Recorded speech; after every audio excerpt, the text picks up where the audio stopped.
তাহলে আমি শুরুতে কি বলছি ভাইয়া, এই দুই টাইপের ম্যাথ আমরা সূত্র মুখস্থ করে অ্যাজ ইউজুয়াল পড়ে আসতেছি, অনেক দিন থেকে পড়ে আসতেছি। বাট আমরা আজকে শিখবো একটা ম্যাজিক্যাল রুল। ম্যাজিক্যাল রুলটা কি দেখো, এই দুই ফরম্যাটের যে কোনো একটা ফরম্যাট যদি তোমরা পরীক্ষায় দেখো, তোমরা চট করে লিখবা আগে ই, শুরুতেই লিখবে ই। ই লেখার পর একটা টান দিবা এইভাবে, ই এর পাওয়ার আকারে, ই এর পাওয়ার, এই টানটা হচ্ছে ই এর পাওয়ার। উপরে কি হবে, উপরে হচ্ছে উপরের এক্স এর সহগ, ঠিক আছে, উপরের এক্স এর সহগের গুণফল ডিভাইডেড বাই হচ্ছে নিচের এক্স এর সহগের গুণফল। তার মানে উপরে উপরে গুণ, নিচে নিচে গুণ। শর্টকাটে যদি মনে রাখো, উপরে উপরে এক্স এর সহগ গুণ আর নিচে নিচে এক্স এর সহগ গুণ।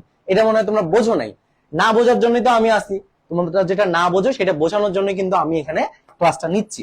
ওকে, দেখো তাহলে আমরা কিভাবে করব। দেখো আমি একটা ম্যাথ যদি লিখি এখানে, তাহলে তোমরা বুঝতে পারবে। ধরো লিমিট লিখলাম x tends to 0, 1 plus 5/2x, আর একটা দিলাম হচ্ছে ধরো 5/x। এখন দেখো আমি কি বলছি, দেখো এটা কোন ফরম্যাটের সাথে মিলতেছে, এই ফরম্যাটের সাথে মিলতেছে। তার মানে আমি বলছি যে তোমার পরীক্ষার হলে গিয়া যদি এই ফরম্যাটের যে কোনো একটা ফরম্যাটের সাথে মিলে, তুমি কি করবা, আগে লিখবা হচ্ছে ই, তারপরে হচ্ছে একটা টান দিয়ে রাখবা। টান দেওয়ার পর কি বলছি, উপরের এক্স এর সহগের গুণফল। দেখো এখানে এক্স আছে, এখানে এক্স আছে, তাহলে উপরে এক্স এর সহগের গুণফল। দেখো এইখানেও এক্স, এখানেও এক্স, এখানে উপরের সহগকে 5, এখানে উপরের সহগকে 5, তাহলে 5 5 গুণ হবে, 5 × 5। তারপরে দেখো এক্স এর নিচের সহগ গুলো আমি গুণ করব।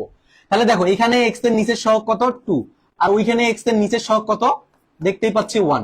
তার মানে আমার আনসার কত হবে আলটিমেটলি e⁻25/2। ঠিক আছে, তাহলে আশা করি তোমরা এই জিনিসটা বুঝতে পারছো।